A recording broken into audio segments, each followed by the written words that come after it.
என் கூட பிறந்த என் தங்கச்சி வித்யா இறந்தப்போ எனக்குள்ள ஒரு பெரிய பாதிப்பை ஏற்படுத்துச்சு.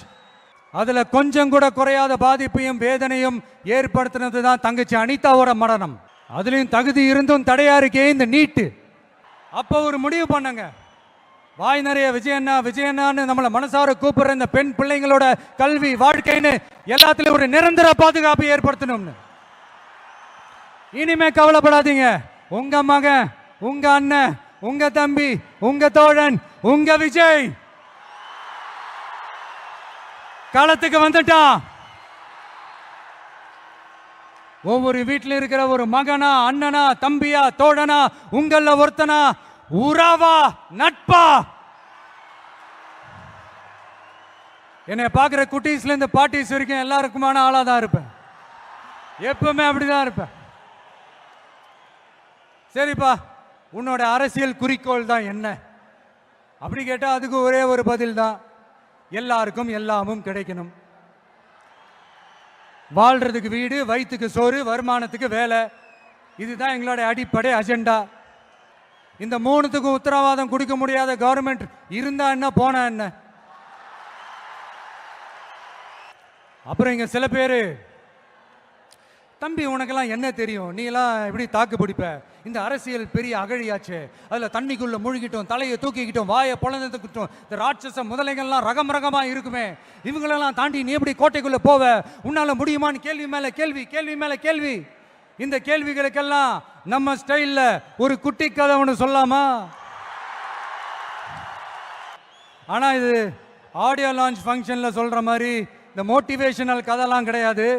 நம்மளுடைய ஸ்டாண்ட் என்ன, நம்ம எடுக்க போற டிசிஷன் என்னன்னு டெலிபரேட்டா சொல்ல போற கதை. சரிங்களா? ஒரு நாட்டில் ஒரு பெரிய போர் வந்துச்சான். அப்ப அந்த நாட்டில் இந்த பவர்ஃபுல்லான தலைமை இல்லாம போனதுனால ஒரு பச்சை புள்ள கையில தான் அந்த பொறுப்பு இருந்துச்சான். அதனால அந்த நாட்டில் இருந்த அந்த பெருந்தலைகள்லாம் ரொம்ப பயந்துகிட்டு இருந்தாங்களாம். அந்த சின்ன பையன் அந்த நாட்டோட படையை நடத்துற பொறுப்பை ஏத்துக்கிட்டு போர்க்களம் போலாம்னு சொன்னானா. அப்ப அந்த பெருந்தலைகள்லாம், எப்பா நீயே சின்ன பையன், இது பெரிய போர்க்களம்ப்பா, அங்கே பவர்ஃபுல்லான நிறைய எதிரிகள்லாம் இருப்பாங்கப்பா, களத்தில் அவங்களுக்கு சந்திக்கிறதெல்லாம் சாதாரணமான விஷயம் இல்லைப்பா, சொன்னா கேளுப்பா, இது விளையாட்டு இல்லை, நீ பாட்டுக்கு குடுகுடுன்னு ஓடி விளையாடிட்டு திரும்ப குடுகுடுன்னு வீட்டுக்கு ஓடி வர்றதுக்கு. போர்னா படையை நடத்தணும், அதை விட முக்கியம் அத்தனை எதிரிகளையும் சமாளித்து போரில் தாக்கு பிடிக்கணும், அதுக்கு மேலே முக்கியம் அந்த போரில் ஜெயிக்கணும். உனக்கு யாரோ கூட்டோ துணையோ இல்லாமல் நீ எப்படிப்பா அந்த போரை நடத்துவ, எப்படி ஜெயிப்ப அப்படின்னு எல்லா பெருந்தலைகளையும் கேட்டப்போ எந்த பதிலும் சொல்லாம போருக்கு தனியா தன் படையோட போன அந்த பாண்டிய வம்சத்தை சேர்ந்த அந்த பையன் என்ன செஞ்சான்னு சங்க இலக்கியத்துல ரொம்ப நல்லா தெளிவா சொல்லியிருக்காங்க. படிக்காதவங்க படிச்சு தெரிஞ்சுக்கங்க, இல்லைன்னா படிச்சவங்க கிட்ட கேட்டு தெரிஞ்சுக்கங்க. ஆனா கெட்ட பையன் சார் அந்த சின்ன பையன் கொள்கை கோட்பாட்டு அரசியல்னு புதுசா ஒரு விஜய பார்த்திருப்பீங்கன்னு நினைக்கிறேன். இப்ப நீங்க பார்க்க போறது உங்களோட அப்பப்ப ஹார்ட் டு ஹார்ட் பேசுற அந்த விஜய். என்னதான் நீங்க என்ன தளபதி தளபதின்னு ஆசையா கூப்பிட்டாலும் இந்த கூத்தாடி கூத்தாடின்னு சொல்றாங்களே அந்த விஜய். கூத்து இந்த மண்ணோடும் மக்களோடும் கலந்த ஒண்ணு. இந்த கூத்தாடின்ற பேர் ஏதோ நமக்கு மட்டும் வந்தது இல்லைங்க. அன்னைக்கு தமிழ்நாட்டில் நம்ம ஊரு வாத்தியார் எம்ஜிஆரையும்,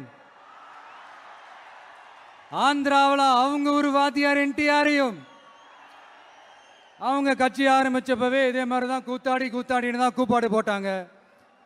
அவங்களுக்கே அப்படி கூப்பிடும் போது நம்மளை கூப்பிடாமலா இருப்பாங்க? ஆனா அந்த ரெண்டு கூத்தாடி தாங்க அந்த ரெண்டு மாநிலத்தோட ஆக பெரும் தலைவர்களாகி இன்னைக்கும் மக்கள் மனசுல ஒரு நீங்கா ஒரு புகழோட வாழ்ந்துட்டு இருக்கிறாங்க. சினிமானா என்ன, வெறும் டான்ஸ், பாட்டு, ஃபைட்டு, காமெடி, என்டர்டெயின்மெண்ட் மட்டும் தானா? தமிழரோட கலை, இலக்கியம், வாழ்வியல், பண்பாடு தாங்க சினிமா. என்டர்டெயின்மெண்ட் காரணத்தையும் தாண்டி சமூக அரசியல் புரட்சிக்கு உதவின ஒரு பவர்ஃபுல் டூல் தாங்க சினிமா. திராவிட இயக்கம் போய் பட்டி தொட்டியெல்லாம் போய் ரீச் ஆனதே, போய் வளர்ந்ததே சினிமா வச்சுதான். இல்லை நான் தெரியாம தான் கேட்கிறேன், கூத்தாடினா என்ன, ஏதாவது கேவலமான ஒரு பேரா, இல்லை கெட்ட வார்த்தையா? கூத்து அது சாதாரண வார்த்தை இல்லை. ஏன்னா கூத்து சத்தியத்தை பேசும், சாத்தியத்தை பேசும், கொள்கையை பேசும், கோட்பாட்டை பேசும், கோபத்தை பேசும், சோகத்தை பேசும், அரசியலை பேசும், அறிவியலை பேசும், நல்லதை பேசும், உள்ளதை பேசும், உண்மையை பேசும், உணர்வோட பேசும். இதெல்லாத்தையும் கொஞ்சம் கூட சோர்வு இல்லாம கொண்டாட்டமா பேசும்.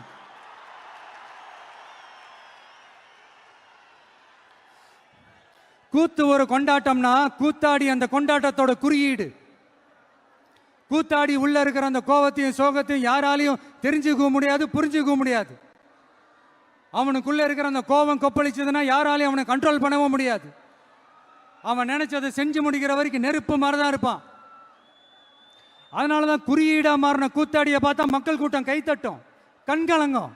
காரணம் வேற ஒன்றும் இல்லை, அவன் நம்மள மாதிரியே இருக்கிறானே, நமக்கான ஆளா இருக்கிறானே, நாம நினைச்சத பேசுறானே, நமக்காக பேசுறானே அப்படின்ற அந்த கனெக்ட் தான் கூத்தாடிய மக்கள் கொண்டாட காரணம். அன்னைக்கு கூத்து, இன்னைக்கு சினிமா, அவ்வளவுதான். ஆரம்பத்தில் நாமளும் இந்த சினிமா இந்த ஃபீல்டுக்கு வந்தப்போ மூஞ்சி சரியில்லை, ஆளு சரியில்லை, அழகு சரியில்லை, முடி சரியில்லை, நட சரியில்லை, உட சரியில்லைன்னுக்கிட்டு இப்படியெல்லாம் அசிங்கப்படுத்தினாங்க, அவமானப்படுத்தினாங்க. ஆனா கொஞ்சம் கூட கலங்காம ஒவ்வொரு வாய்ப்புக்காகவும் ஒவ்வொரு சூழலுக்காகவும் காத்திருந்து சுத்தி சுழன்று உழைச்சி மேல வந்தவன் தான் இந்த கூத்தாடி. அப்ப கூட உழைப்பு மட்டும்தாங்க என்னோடது. அதன் மூலமா எனக்கு கிடைச்ச மத்த எல்லாத்துக்கும் காரணம் நான் இல்லை.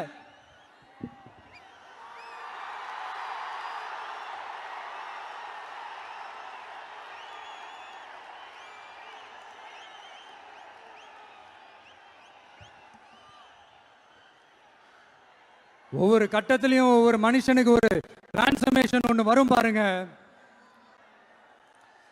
ஒரு சாதாரண இளைஞனா இருந்த ஒரு விஜய் நடிகனா மாறினா, அந்த நடிகன் வெற்றி பெற்ற நடிகனா மாறினா, அந்த வெற்றி பெற்ற நடிகன் ஒரு பொறுப்புள்ள மனுஷனா மாறினா, அந்த பொறுப்புள்ள மனுஷன் அதுக்கப்புறம் ஒரு பொறுப்பான தலைவனா இல்ல தொண்டனா மாறினா. இன்னைக்கு அந்த ஒரு பொறுப்புள்ள தொண்டனா இன்னைக்கு இருக்கிறவன் நாளைக்கு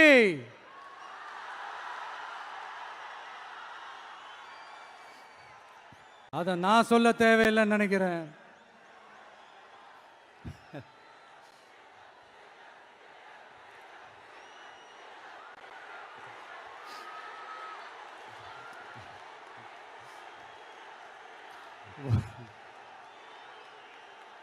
ஒவ்வொரு கட்டத்திலையும் ஒவ்வொரு மனுஷனுக்கு இந்த டிரான்ஸ்ஃபர்மேஷன்ல மாறினது என்னவோ நான் தாங்க. அப்படி மாத்தினது நீங்க தான், மக்கள் தான். என் பொசிஷன் எது, என் பொறுப்பு எது அப்படின்னு எல்லாத்தையும் டிசைட் பண்றதே நீங்க தானே. என்கிட்ட இருக்கிறதெல்லாம் உண்மை, நேர்மை, உழைப்பு, அவ்வளவுதான். இதோ இப்ப அரசியல் களத்துக்கு என்ன அழைச்சிட்டு வந்திருக்கிறீங்க. இங்கேயும் எப்பவும் போல உழைப்பேன், ஓய்வில்லாம, அலட்டிக்காம, அசராம.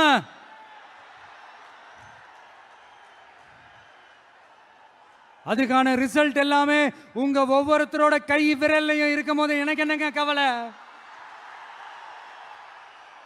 எல்லாமே நல்லாவே ஒர்க் அவுட் ஆகும் பாருங்க. தேர்தல் அரசியல்ல ஜெயிச்சவங்க தோத்தவங்க அத்தனை பேர் பாடத்தையும் படிச்சுட்டு பல பேரோட உந்துதலை ஊக்கமாய் எடுத்துக்கிட்டு என்னோட கெரியரின் உச்சத்தை எப்படி என்னோட கெரியரின் உச்சத்தை உதறிட்டு அந்த ஊதியத்தை உதறிட்டு உங்க விஜயா உங்களை மட்டுமே நம்பி வந்திருக்கேன். நம்பி நடப்போம், நம்பிக்கையோட நடப்போம். தமிழக வெற்றி கழகம் தமிழ்நாட்டு அரசியலின் புதிய திசையாகும், புதிய விசையாகும் மாறி அத்தனை அரசியல் அழுக்குகளையும் அடித்து துவைத்து நீக்கும். அதை தீர்மானிக்கட்டும் எங்கள் போக்கும், உங்கள் வாக்கும்.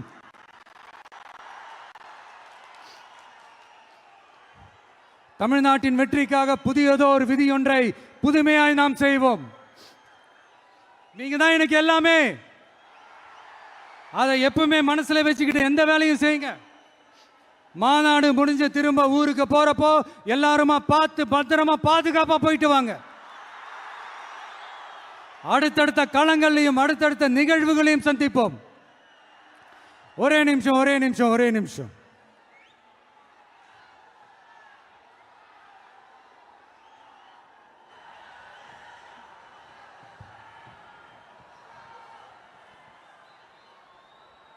நம்மளோட இந்த செயல் திட்டங்களை பற்றி உங்களுக்கு தெளிவாக புரிஞ்சிருக்கும். இருந்தாலும் அதில் இருக்கிற நம்ம மக்களுக்கு தேவையான முக்கியமான சில ஹைலைட்ஸை மட்டும் இங்கே சொல்லணும்னு ஆசைப்படுறோம். நாம் முக்கியமாக ரொம்ப கவனம் செலுத்த வேண்டியது பெண்களுக்கும் குழந்தைகளுக்கும் வயசான பெரியவங்களுக்குமான பாதுகாப்பில் தான். அதை உறுதி செய்யறதுக்குன்னே அதுக்குன்னு ஒரு தனித்துறையும் இலாக்காவும் ஏற்படுத்தணும். இன்னொரு முக்கியமான பாயிண்ட், ஏற்றத்தாழ்வு இல்லாத கல்வி, மருத்துவ வசதி, நல்ல குடிநீர் எல்லாத்தையும் எல்லாருக்கும் சமமாக கிடைக்க செய்யணும். அதுக்குன்னு தனி கவனம் செலுத்தி அதை அனைத்து மக்களோட அடிப்படை உரிமையாகவும் ஆக்கணும். அப்புறம் இந்த அரசியல் மற்றும் பொருளாதார சமநிலை சமூகம் உருவாக்கணும்னா ப்ரொபோர்ஷனல் ரெப்ரசன்டேஷன் முறையை அமல்படுத்தணும். அதுக்கு பல மாநிலங்களில் பல வருஷ கோரிக்கையாக இருக்கிற காஸ்ட் சென்சஸ் நடத்தணும். அப்போ தான் எல்லாருக்கும் எல்லாம் சரியா சமமாக கிடைக்கும். அதுதான் சரியான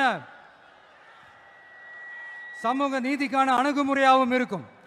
அப்புறம் இன்னொரு முக்கியமான பாயிண்ட், இது ஒரு அரசியல் அணுகுண்டு. Yes, it's a political bomb.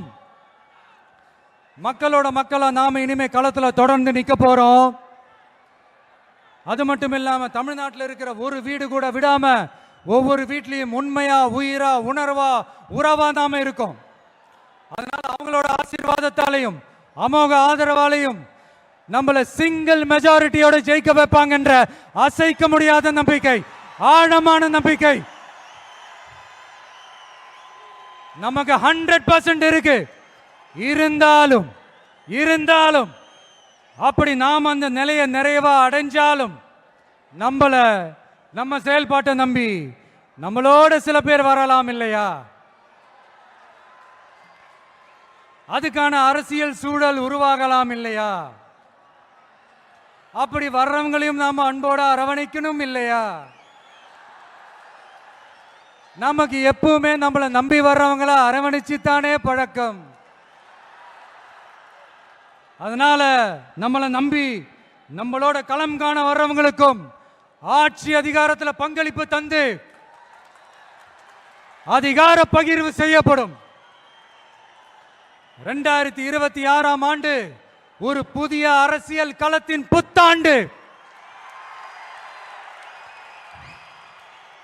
A new year of a new political field.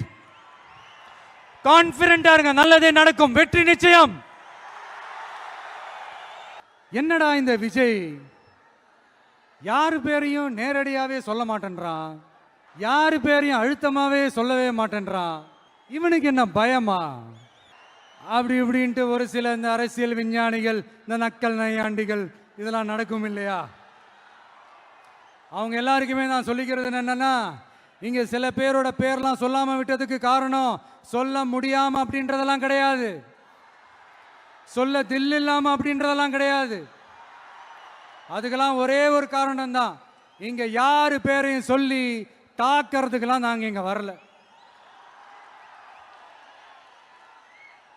இங்க தாக்கி பேசுறது, மரியாதை இல்லாம பேசுறது, தடை குறைவா தகாத வார்த்தைகள்லாம் யூஸ் பண்ணி அதுக்கெல்லாம் நாங்க இங்க வரவே இல்லை. மக்கள் மத்தியில் ஒரு நல்ல பேர் எடுத்து நல்ல ஒரு டீசெண்டான அரசியல் செய்யறதுக்கு தான் நாங்கள் இங்கே வந்திருக்கிறோம். நாங்கள் ஏற்கனவே சொன்ன மாதிரி எங்களோட அரசியல் இனிமையாக இருந்தாலும் சரி, ஐடியாலஜிக்கல் இனிமையாக இருந்தாலும் சரி, டீசென்ட் அப்ரோச், டீசென்ட் அட்டாக். ஆனால் அது டீப்பாக இருக்குங்கிறத மட்டும் இப்போ நாங்கள் சொல்லிக்கிறோம்.